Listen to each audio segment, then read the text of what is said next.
할렐루야. 오늘도 주님의 큰 은혜가 우리 모두에게 함께 하시기 바랍니다.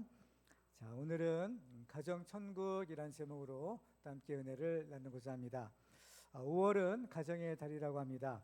이번 주일은 어린이 주일로 지키고 있고요. 또 다음 주일은 어버이 주일입니다. 부활절 이후에 교회가 지키는 첫 번째 공식적인 예배의 주제가 바로 가정입니다. 이것은 예수 믿고 구원받은 우리 성도들의 삶에 있어서 가정이 그만큼 중요하다라는 것을 의미하는 것입니다.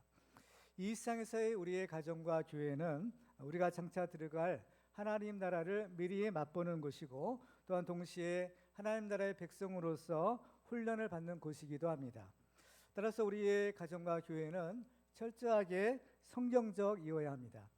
그래서 우리의 가정은 천국이 되고, 우리의 교회는 천국의 모형이 되어야 할 줄로 믿습니다.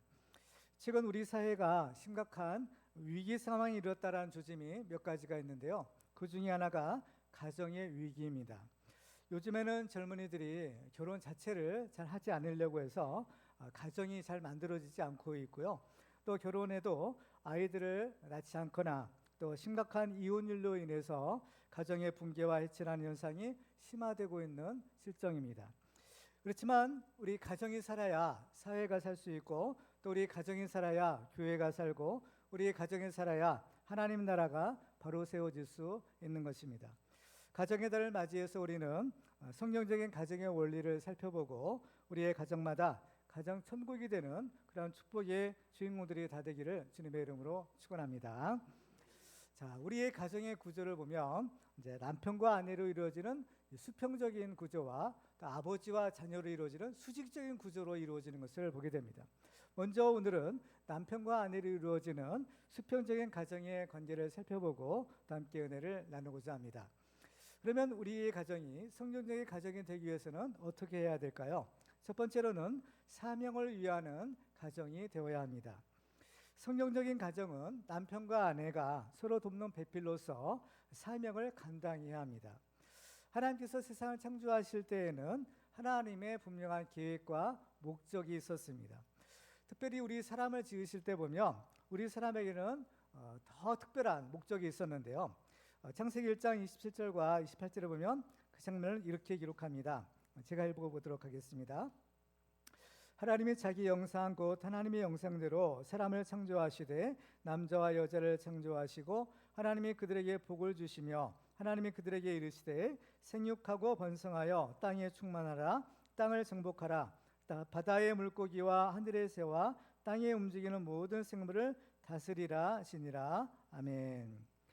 사람은 이제 그 하나님의 모양과 형상대로 지음을 받았고, 우리 사람에게는 크게 두 가지의 사명이 주어져 있는 것을 볼 수가 있어요.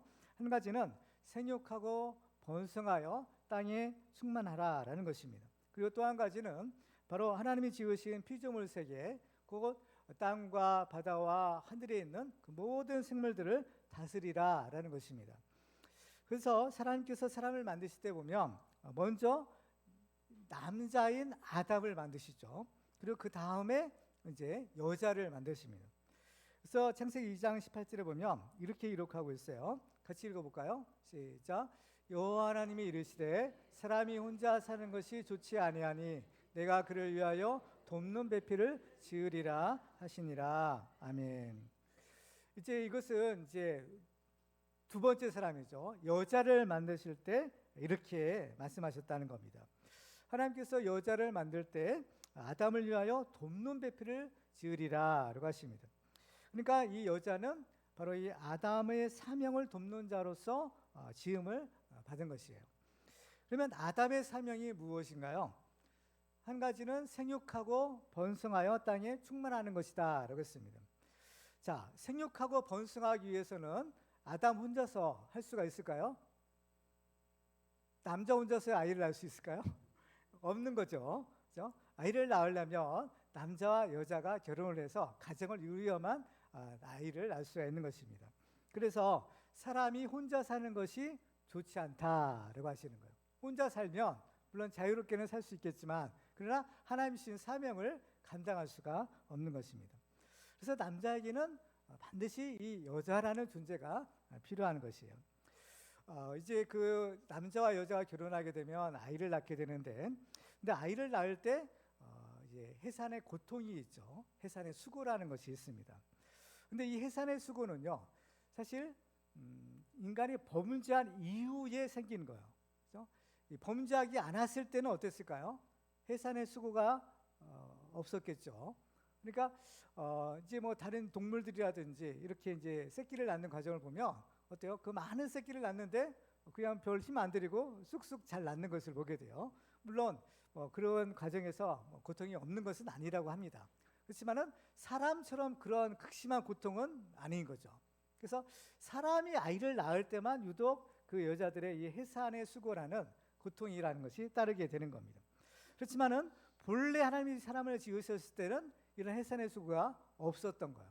그러니까 하나님께서 인간을 만드셨을 때는 바로 아이를 잘 낳아라라는 것이 하나님의 지으신 창조 목적이었다라는 사실을 알게 됩니다. 그리고 사람에게는 또 하나의 사명이 주어졌는데요, 하나님이 지으신 피조물 세계를 다스리라라는 것이었습니다. 그래서 이 아담이 어떻게 이 사명을 감당하는 것인가, 바로 창세기 2장 19절에서 그 장면을 기록하고 있는데요, 제가 한번 읽어보겠습니다. 여호와 하나님이 흙으로 각종 들짐승과 공중의 각종 새를 지으시고 아담이 무엇이라고 부르나 보시려고 그것들을 그에게로 이끌어 가시니 아담이 각 생물을 부르는 것이 곧 그 이름이 되었더라. 이 아담에게는 하나님의 지으신 피조물 세계를 다스리라 명령하세요. 다스리는 사명을 주셨는데 아담이 그 사명을 어떻게 감당하죠? 그 동물들의 이름을 지어주는 것으로 그 사명을 감당하는 것입니다. 아담이 각종 짐승들의 이름을 지어줬다라는 것은 바로 그 짐승들을 다스렸다라는 것을 의미하는 것이에요. 그렇죠? 이름은 아무나 지어주는 것이 아니라 바로 그 동물들을 다스리는 권위가 있는 사람만이 지어줄 수 있는 거죠. 그러니까 본래는 하나님이 지어주시는 것인데 그 권한을 누가 주세요? 아담에게 맡기시는 겁니다. 그런데 아담이 이러한 사명을 감당하다가 이상한 점을 하나 발견하게 돼요. 자, 창세기 2장 20절이에요. 아담이 모든 가축과 공중의 새와 들의 모든 짐승에게 이름을 주니라. 아담이 돕는 배필이 없으므로. 자, 이제 아담이 다 각종 생물들, 동물들의 이름을 지어주는데 각 동물들은 다 암컷이 있고 수컷이 있는, 짝이 있는 것을 발견하게 되는 거죠. 그렇죠? 짝이 없는 것이 없는 거예요. 근데 보니까 다 남자가 있고 여자가 있는 거예요. 근데 자기는 어때요? 자기 혼자인 거야. 그렇죠? 나는 없네? 이걸 발견하게 된 것입니다. 그러니까 본래 하나님께서는 아담을 위하여 돕는 베필로스의 여자를 만드시겠다는 하나님의 계획도 가지고 계셨는데, 이런 하나님의 계획도 어때요? 이 아담이 그 사명을 감당하다가 내게 돕는 배필이 필요하구나 하는 것을 깨닫게 되었다라는 겁니다. 그러니까 아담이 이 사실을 언제 깨닫는가 하면요, 사명을 감당하다가 이 사실을 깨닫는 거예요. 그래서 창세기 2장 21절과 22절을 보면 드디어 이제 하나님이 아담을 위하여 여자를 이제 만드세요. 그 장면이 이렇게 기록되어 있어요.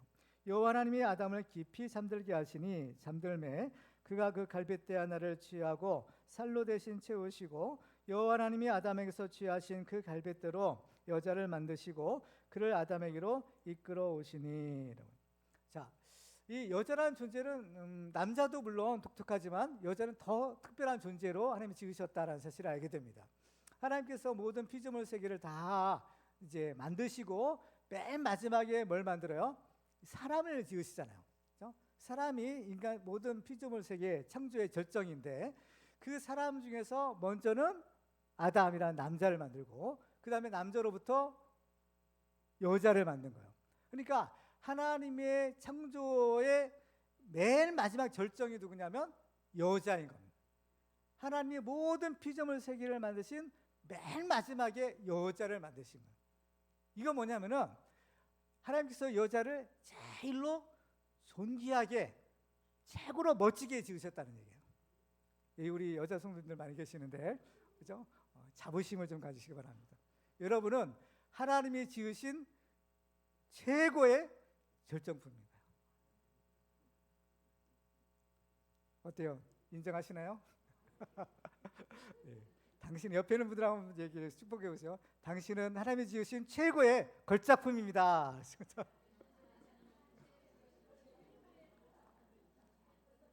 인정을 하든 안 하든 그건 사실이에요. 그래요. 그럼 여자는 무엇으로 지어졌을까요?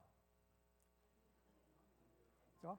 남자 아담의 갈비뼈로 지어졌다고 했어요. 그러면 아담은 무엇으로 지어졌죠?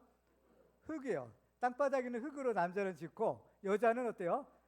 갈비뼈로 만든 거야. 그죠? 그러니까 벌써 남자와 여자는 그 만든 재료가 틀려요. 달라요. 그죠? 그 남자는 흙으로 지어졌고 여자는 뼈로 지어진 거예요. 그러니까 이게 정말 다른 존재입니다. 만약에 한번 생각해 보세요. 남자와 여자가 서로 싸우면 어떻게 될까요? 누가 이길까요? 여자가 이겨요? 남자가 훨씬 더 힘이 세잖아요. 근데 어떻게 이겨요? 그렇죠? 여자가 이기는 겁니다. 왜냐하면요, 이거는 자체 지어진 재료 자체가 다른 거예요. 그렇죠? 흙으로 지어진 거하고 뼈로 지어진 거하고 서로 부딪히면은 누가 깨져요? 흙으로 지어진 게 깨지는 겁니다. 이게 창조 원리예요. 그죠? 그러니까 남자분들은 행여나 여자분들과 서로 조금 혹시 조금 불편한 관계에 생기더라도 절대로 싸우려고 해서는 안 되는 거예요. 그죠? 싸우면 누가 져요? 남자가 지는 거예요. 이건 질 수밖에 없어요. 그죠? 백전백패가 남자와 여자가 싸우는 겁니다. 지는 싸움을 하려고 하면 이건 뭐예요? 어리석은 사람이죠. 그죠? 내가 힘이 센데 근데 결국에는 지는 겁니다. 그러면 왜 하나님은 여자를 남자보다 더 강한 존재로 그죠? 만드셨을까요? 여자를 지으신 목적을 봐야 돼요. 여자를 지으신 목적이 뭐라고 했죠? 남자를 위하여 돕는 배필이에요. 그죠? 돕는 자로 지으셨기 때문에 바로 여자를 더 훌륭하게 만든 겁니다. 생각을 한번 해보세요. 어떤 사람을 도와주기 위해서는 그 사람보다 더 강해야 되죠. 더 힘이 세야 되죠. 더 능력이 있어야 되는 거죠. 그렇죠? 그래야만 그 사람을 도울 수 있잖아요. 그런 거예요. 그러니까 남자를 도와주기 위해서는 남자보다 더 세야 돼요. 이거는요, 여러분들 결혼해서 좀 사시는 분들은 이제 금방 공감할 수 있는 부분이에요. 그죠? 어때요? 남자가 셉니까? 여자가 셉니까? 여자가 훨씬 세요. 뭔가 아시는 분이에요. 그렇죠. 그래서 우리 남자들은요, 좀 결혼을 앞두고 기도를 많이 하셔야 됩니다. 그죠? 기도 많이 하셔가지고 하나님 나한테 좋은 여자를 선물로 주세요. 그죠? 잠언 31장에 보면 누가 연숙한 여인을 찾아 얻겠느냐? 그의 값은 진주보다 더하니라. 그랬어요. 좋은 여자는 남편을 세워주고 또 가정을 일으키고 집안을 일으킨대요. 그래서 잠언 19장 14절에 보면 집과 재물은 조상에게서 상속하거니와 슬기로운 아내는 여호와께로서 말미암는다라고 하십니다. 그렇다면 여러분 여자분들은 이렇게 생각할지 몰라요. 내 인생의 목적이 남자를 도와주기 위한 것이라면 그러면 내 인생은 뭐냐? 실컷 그냥 남자만 그냥 도와주다가 내 인생 그냥 끝나야 되냐? 이렇게 생각할 수도 모릅니다. 그렇지만 그게 아니죠. 베드로전서 3장 7절을 볼까요? 같이 읽습니다. 시작. 남편들아 이와 같이 지식을 따라 너희 아내와 동거하고 그를 더 연약한 그릇이요 또 생명의 은혜를 함께 이어받을 자로 알아 귀히 여기라. 이는 너희 기도가 막히지 아니하게 하려 함이라. 아멘. 이 생명의 은혜를 함께 이어받을 자로 알라라는 것. 이게 무슨 뜻인가 하면 이제 우리가 하나님 앞에 가면 하나님 주시는 상급이라는 것이 있어요. 이 상급은 행한 대로 주시는 거예요. 그런데 이 상급을 주실 때 생명의 은혜를 함께 이어받을 자라고 했어요. 뭐냐? 남편, 그죠? 남자에게만 주시는 것이 아니라 여자에게도, 그죠? 아내에게도 똑같이 주신다는 거예요. 이런 남자가 있는데, 이런 남자가 앞에 나가서 열심히 했는데 상급은 똑같이 받는 거예요. 이게 원리예요. 왜 그럴까요? 이 둘이 한 몸이기 때문인 거예요. 한 몸이에요. 우리는 여기에서 우리 사람의 존재 목적이나 또 우리가 결혼하는 목적이 무엇인가라는 것을 알 수 있어요. 뭐냐? 우리의 사는 목적도 그렇고 결혼하는 목적도 다 무엇을 위해서요? 하나님 주신 사명을 위해서라는 것입니다.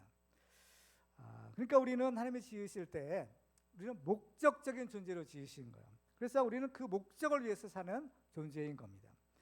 이것은 다른 말로 하면 우리는 무엇을 위해 살아야 되느냐? 하나님의 영광을 위해서 살아야 된다라고 하세요. 우리 주신 그 사명을 감당함으로 우리는 하나님의 뜻을 이루고 하나님께 영광을 돌리는 것이 바로 우리가 이 세상에서 살아야 될 이유와 목적이 되는 것입니다. 그렇다면 결혼은 꼭 해야 되는 것일까라는 거죠.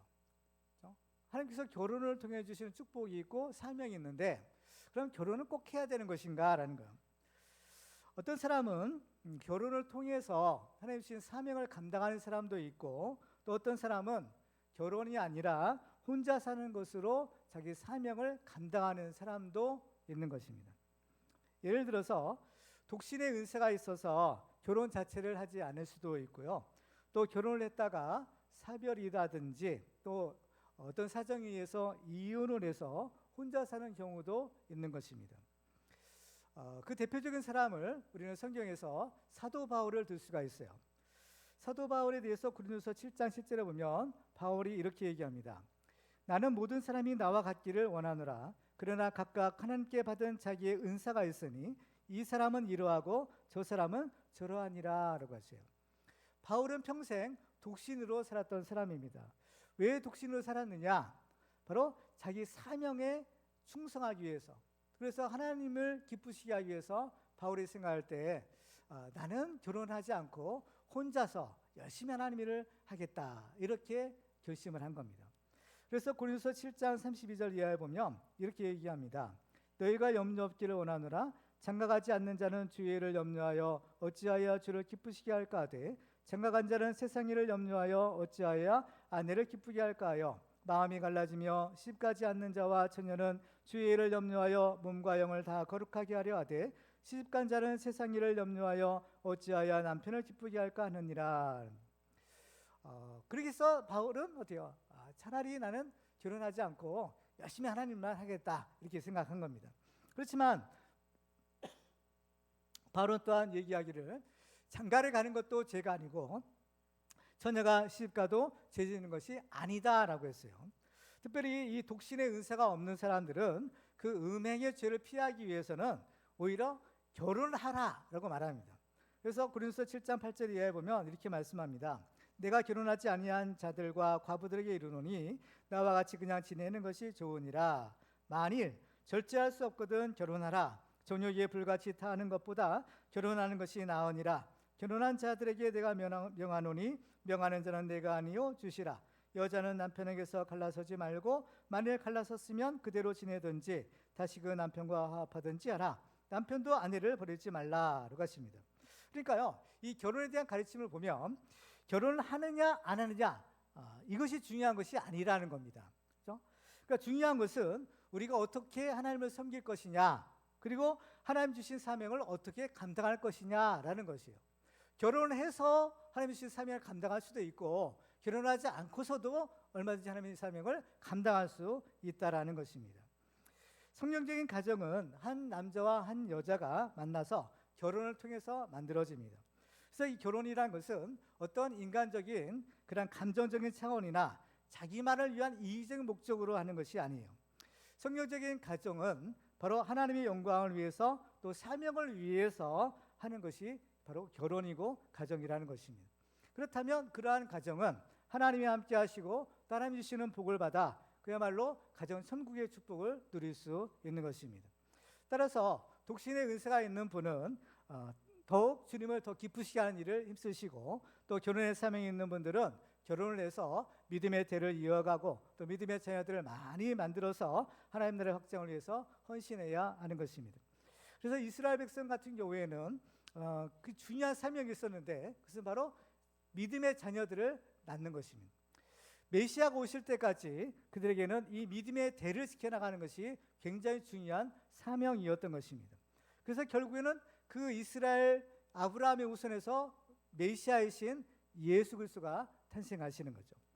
바로 우리도 결혼을 하고 이제 자녀를 낳을 때 믿음을 가지고 우리 자녀들에 대한 사명을 감당해야 합니다. 하나님께서 여러분의 후손을 통해서 위대한 하나님의 일꾼이 삼으실지 우리는 알 수 없는 것이죠. 어쩌면 우리는 우리의 당대에 우리가 하는 일보다도 우리 후손들을 통해서 더 큰 일을 할 수 있는 하나님의 일꾼을 만들어내는 것이 사실 하나님 보실 때는 더 중요할 수도 있는 거죠. 예를 들면 옛날 우리나라 이제 조선시대 임진왜란이라는 큰 전란이 있었죠. 그때 나라를 구한 유명한 장군이 있었어요. 누군지 다 기억하시죠? 그분의 이름이 누굽니까? 이순신 장군입니다. 모든 우리나라 사람들이 다 존경하는 이순신 장군님. 이순신 장군님이 없었다면 과연 지금의 우리나라가 이렇게 잘 사는 나라가 될 수 있었을까요? 아마 불가능했을 거예요. 나라를 지킨 한 사람이 바로 이순신 장군이었습니다. 이처럼 이순신 장군이 없다면 우리나라도 장래가 없었겠죠. 마찬가지로 하나님이 보내신 예수 그리스도, 그 예수님이 없었다면 우리는 소망이 없을 거예요. 예수님이 오셔서 우리의 죄를 대속하시는 그 십자가의 고난과 그 죽으심을 통해서 다시 살아나시고 예수님이 우리의 구원주가 되심으로써 우리는 우리의 죄가 용서받고 하나님들의 소망을 가질 수 있는 우리 축복의 주인공이 될 수 있는 것입니다. 그렇습니다. 우리는 우리 자녀들에 대한 우리의 기대를 가지셔야 돼요. 우리의 자녀들에 대한 소망을 가지셔야 되겠습니다. 우리의 자녀들에 대한 믿음을 가지시기 바랍니다. 지금 현재 당장에는 어떨지 모르지만 하나님께서는 여러분의 자녀를 축복하십니다. 하나님께서는 여러분의 자녀를 지켜주십니다. 하나님께서는 여러분의 자녀를 위대한 하나님의 일꾼으로 삼으시길 원하십니다. 이러한 믿음을 가지시고 계속해서 여러분의 자녀를 위해서 기도하시고 여러분의 자녀들의 위대한 하나님의 일꾼이 될 수 있도록 기도하고 격려하고 이끌어 주시고 지도해 주시기를 부탁드립니다. 그래서 우리는 정말 우리가 서로 돕는 배필로서 성경적인 가정을 이루어서 우리의 영적인 자녀들을 잘 연육해내는 사명을 감당하는 그런 가정 천국의 축복을 이루시기를 주님의 이름으로 축원합니다. 두 번째로 우리가 성경적인 가정을 이루기 위해서는 서로 복종하는 가정이 되어야 합니다. 우리 가정은 교회와 함께 하나님 나라의 모형이라고 했습니다. 따라서 우리의 성경적인 가정은 서로 복종해서 하나님의 질서를 세워나가야만 합니다. 오늘 본문은 먼저 아내들에게 이렇게 말씀하시죠. 22절을 같이 읽어볼까요? 시작. 아내들이여 자기 남편에게 복종하기를 주께 하듯 하라. 우리 여자 성도님들이 조금 이제 거슬릴 수 있는 말씀이 바로 이 부분입니다. 뭐라고 했어요? 아내들이여 자기 남편에게 복종하기를 주께 하듯 하라. 우리 여자 성도님들 이렇게 하고 계신가요? 죽게 하듯 하래요. 그렇죠? 예수님께 하듯 하고 또 하나님께 하듯 하라. 바울이 이렇게 말한 까닭은 두 가지 이유가 있습니다. 첫째는 이것은 창조 원리에 따른 것이에요. 고린도서 11장 8절과 9절에 보면 남자가 여자에게서 낳는 것이 아니요 여자가 남자에게서 났으며 또 남자가 여자를 위하여 지음을 받지 아니하고 여자가 남자를 위하여 지음을 받은 것이라 그러겠습니다. 그러니까 아예 하나님 처음에 지으실 때 창조할 때부터 이런 질서가 있었다는 거죠. 하나님께서 아담의 갈비뼈로 여자를 만드시고 그를 아담에게 데려오셨을 때 아담이 이렇게 말해요. 자, 창세기 2장 23절을 같이 읽어볼까요? 시작. 아담이 이르되 이는 내 뼈 중에 뼈요 살 중에 살이라 이것을 남자에게서 취하였은즉 여자라 부르리라 하니라. 아멘. 자, 하나님이 지으신 마지막 최후의 걸작품이 누구라고 했어요? 여자예요. 근데 그 여자라는 이름을 누가 지어줬나요? 하나님이 지어줬을까요? 아니에요. 보죠? 자, 보세요. 아담이 이르되라고 했죠. 그래서 여자라 부르리라는 거예요. 누가 지어준 거예요? 아담이 지어준 겁니다. 그렇죠?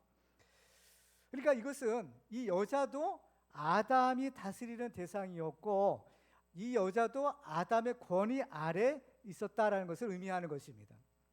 그런데 보세요. 누가 더 강하다고 했죠? 아담이 더 강해요? 여자가 더 강해요? 여자가 더 강하고 훌륭하다고 했죠. 그렇죠?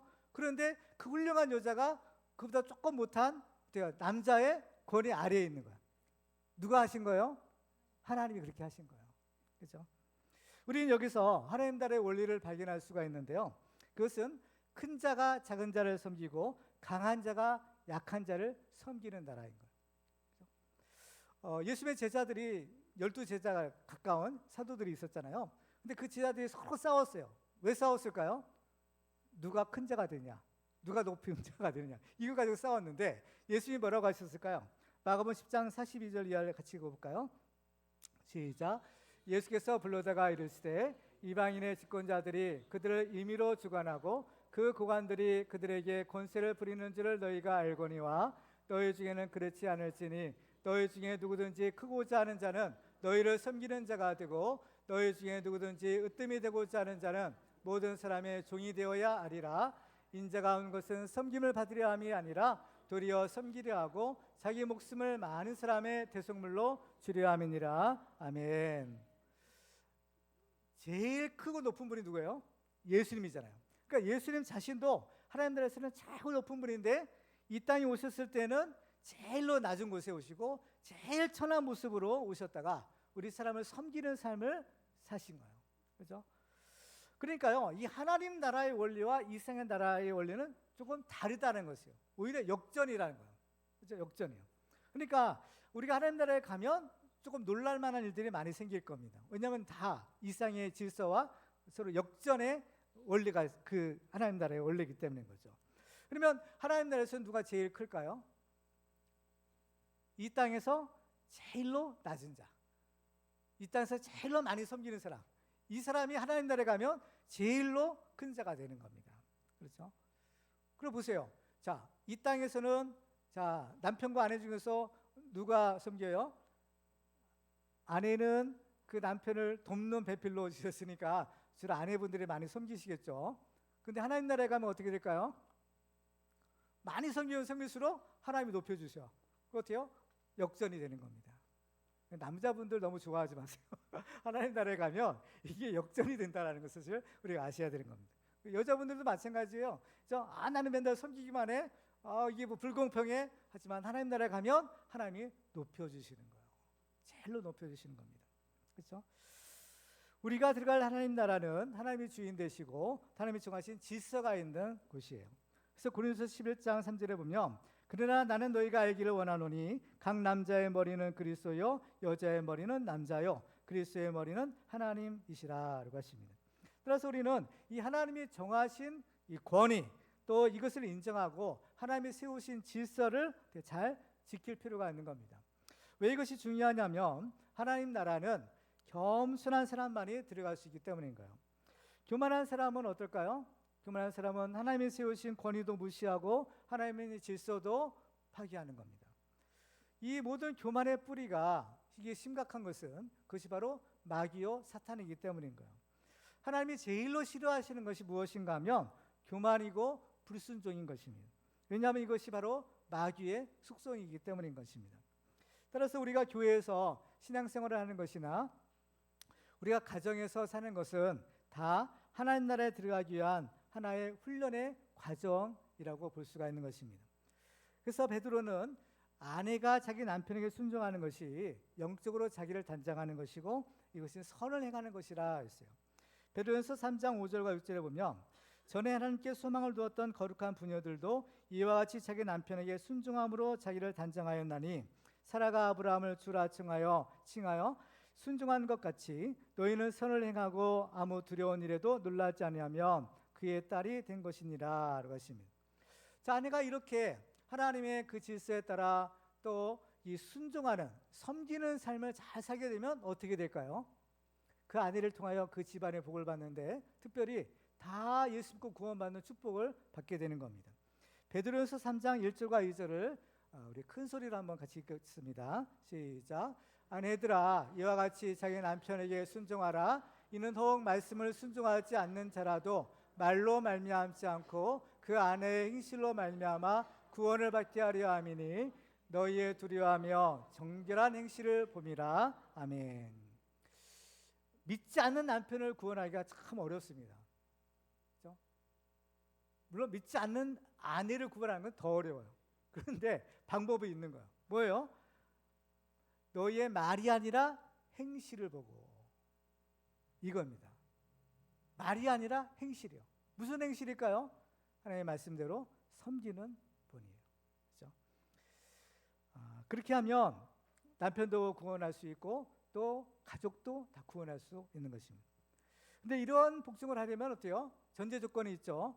내가 예수님을 믿어야 한다는 겁니다. 오늘 본문에 주시는 가르침의 근본적인 전제 조건이 뭐냐면은 그리스도를 경외하며. 자, 21절 같이 읽어볼까요? 시작. 그리스도를 경외함으로 피차 복종하라. 아멘. 그러니까 이것은 예수님을 믿음으로 그리스도를 경외해야만 어때요? 복종이 가능하다는 얘기예요. 그렇죠? 이러한 복종은요, 중요한 사실은 여자들만 하는 것이 아니라 남자들도 복종해야 한다라는 겁니다. 21절 다시 보세요. 그리스도를 경외함으로 피차 복종하라. 여자들만 복종하라고 하지 않았죠?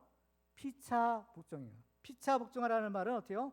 남자든 여자든 서로 복종하라라는 것입니다. 복종이라는 말은 무엇일까요?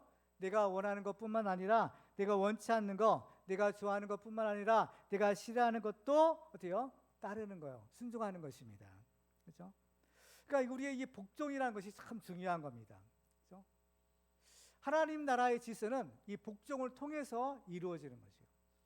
예를 들면 삼위일체 하나님도 보세요. 삼위일체 하나님도 삼위, 그죠? 성부, 성자, 성령 하나님이 계시잖아요. 이 세 하나님이 서로의 질서를 세우신 겁니다. 이 질서는 어때요? 무력에 의해서, 힘의 강도에 의해서 세워진 것이 아니라 철저한 겸손과 어때요? 순종으로, 복종으로 이루어지는 거예요. 그러니까 이 삼위는 성부 하나님이 제일 힘이 세기 때문에 제1위가 된 것이 아니라 이 세 분이 서로 논의를 한 거예요. 서로 상의를 해서 스스로 결정한 겁니다. 스스로 결정. 그러기 위해서는 어때요? 복종함으로라는 거예요. 그렇죠? 이 삼위일체 하나님도 어때요? 피차 복종함으로 하나님의 질서를 세우시고 하나가 되신 거예요.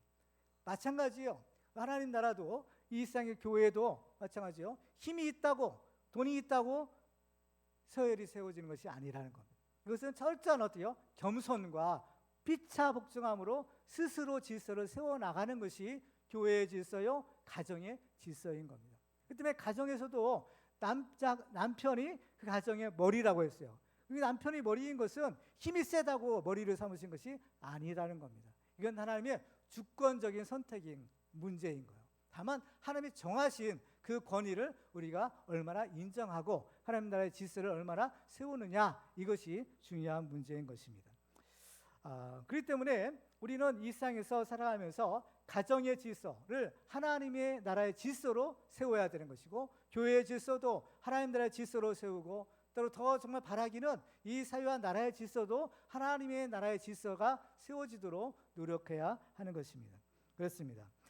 이 교만과 불순종에 사람들은 저마다의 이 쓴뿌리들을 가지고 있기 때문에 이것을 지키기가 어려운 것이에요. 그렇기 때문에 본능적으로 하나님을 섬기기보다는 다 자기 속에는 옳은 대로 살기를 원하고 제멋대로 살기를 원하는 것이 바로 이러한 죄악된 인간의 본성인 것입니다. 그러나 이렇게 살면 어떻게 될까요? 하나님 없는 삶을 살게 되면 어떻게 될까요?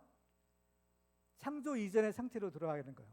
하나님이 세상을 지으시기 이전의 상태는 혼돈과 공허와 흑암이라고 했어요. 그러니까 하나님 없이 사는 사람들은 혼돈이에요. 공허한 거예요. 그리고 흑암이에요. 그러나 하나님을 섬기는 사람들은 어때요? 하나님의 질서 가운데 바로 빛의 세계요, 또 진리의 세계요, 생명의 세계 가운데 살 수가 있는 것입니다.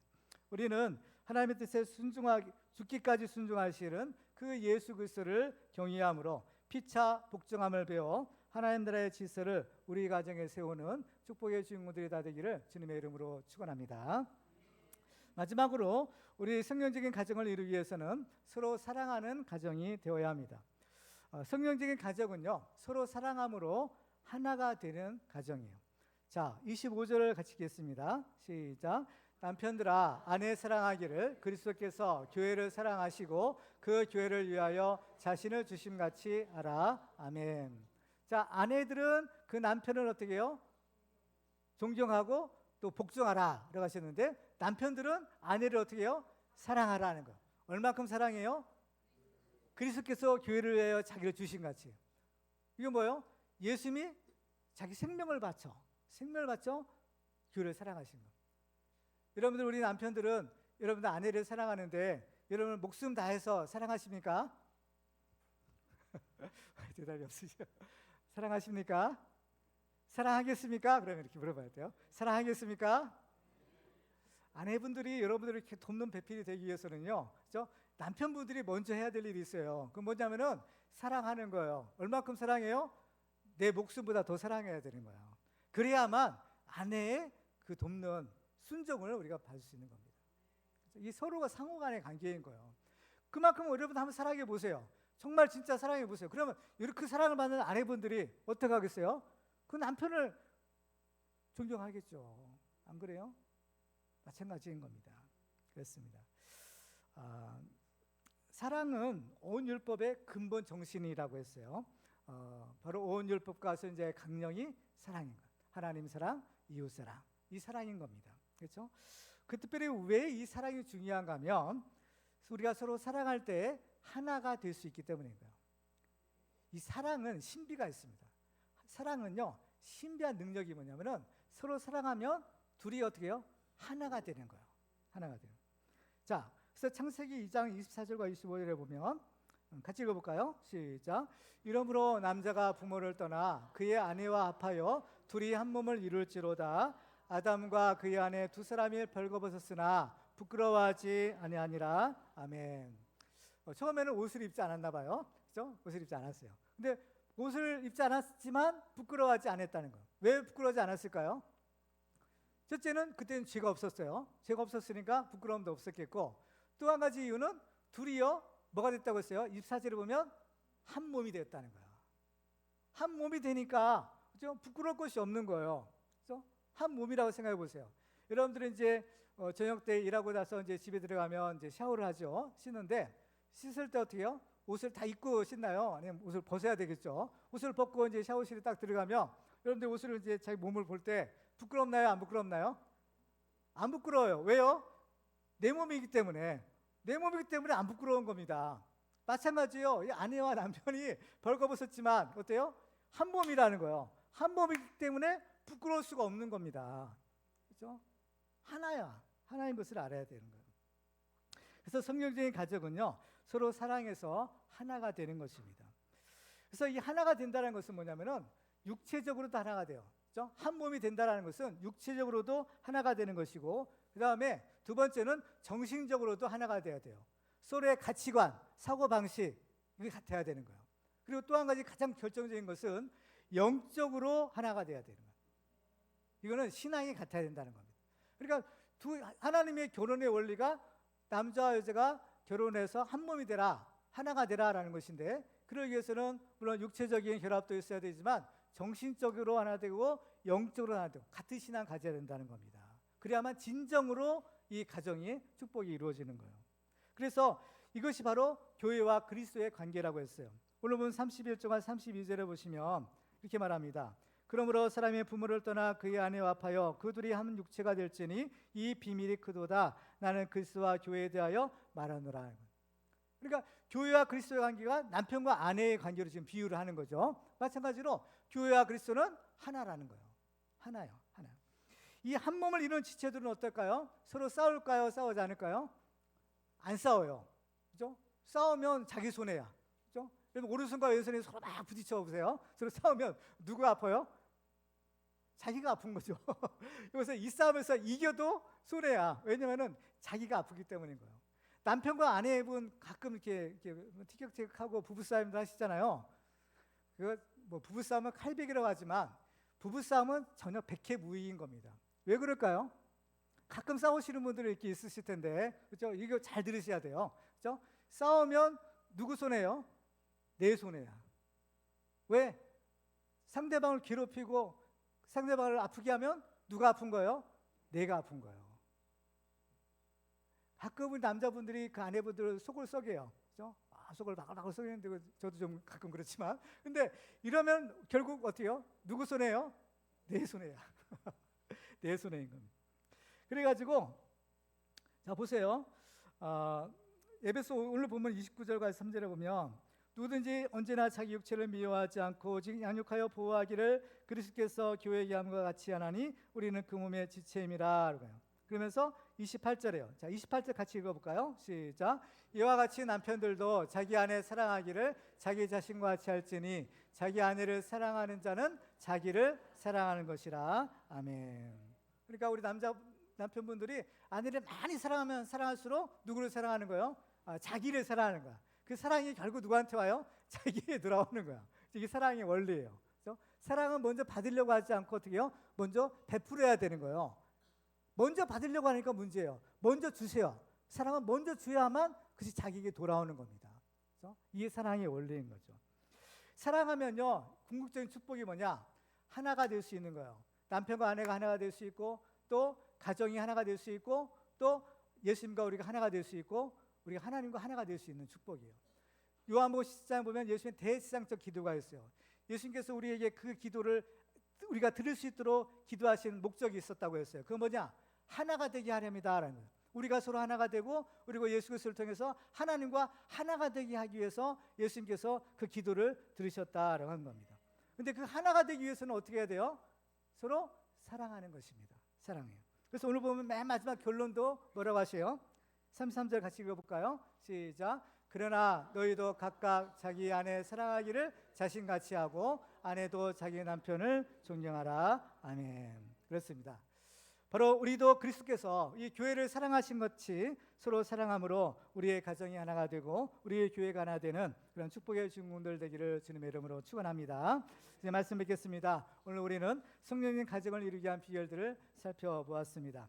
하나님께서 우리의 가정에 축복을 주셨다면 우리가 서로 복종함으로 하나님 나라의 질서를 세우고 서로 사랑함으로 하나가 되어 주님 신 사명을 감당하는 가정 천국의 주인공들이 다 되시기를 주님의 이름으로 축원합니다.